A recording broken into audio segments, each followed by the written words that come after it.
All right, guys. So this is the 2005, I believe. Let's see. 2004 GMC four-door crew cab that I did the system in. Everybody wants to know, do the subs rub? Can we get an update? So here, we'll lift the seat up. I always pull on that because these seats do tend to lock like that. So just pull up a little bit. Or what you can do is pull up. Just a flaw in the design from Chevrolet. Here they are.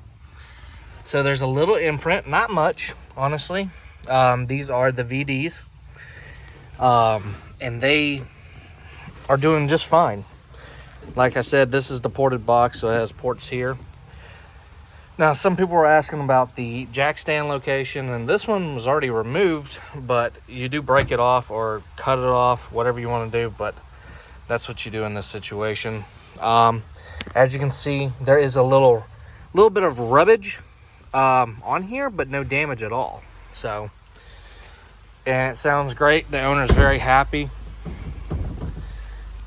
He's got obviously his Skar amp and his Alpine amp for his mids and highs. So we're running a 1200 on the VDs, and we're running the Alpine 4-channel. Not the cleanest wiring, because we did have to go back not long ago and replace the RCAs because we did have an RCA fail. That's why that is like that.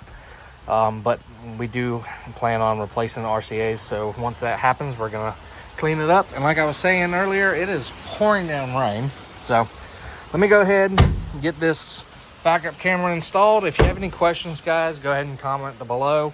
I'll try to get to it.